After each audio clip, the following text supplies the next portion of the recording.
Welcome to my final theater reflection podcast.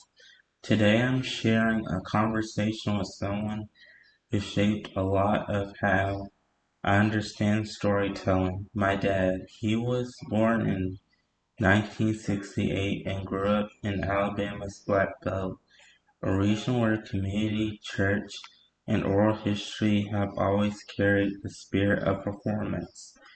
Theater wasn't something he saw on a formal stage. It lived in the people around him. I wanted to understand how those experiences shaped him and how they compared to my own. Let's get into the conversation. Dad, thanks for doing this. To start, what was your earliest experience with theater growing up in the Black Belt? Well, the church was really the first stage that we had.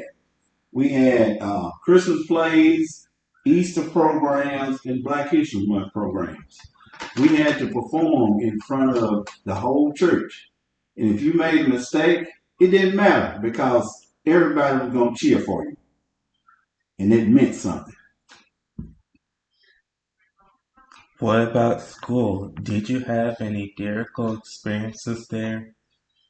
Well, after the schools fully integrated in the 1970s, we did more programs. We recite speeches, do skits for Black History Month, and recite poems from Langston Houston, things that help us to learn and help us to grow and develop. It wasn't fancy, but it was meaningful. How how about civil rights memories? You grew up right after the marches. Did you see anything like reenactments?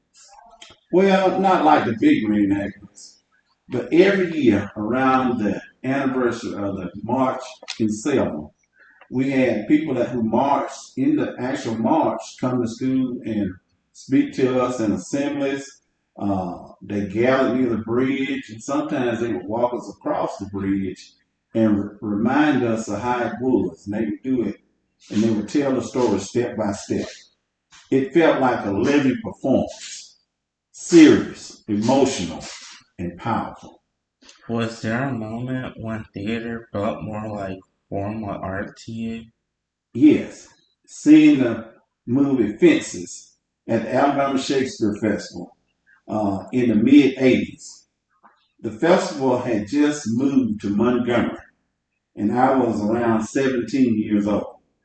Seeing black actors tell a story that felt like my own family was the first time I thought, wow, this really belongs to us.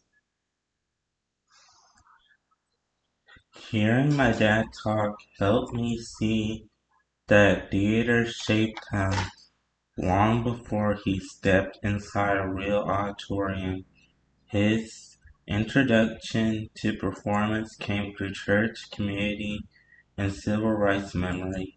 My experiences are different. I grew up with school, theater, online performances, and access to formal shows earlier on, but despite the differences, what stands out is how theater made both of us feel connected to community, to our identity, to the stories that built us. Thanks for listening to my podcast. I hope this conversation gave you a deeper look into how theater lives and breathes in places like Alabama's Black Belt.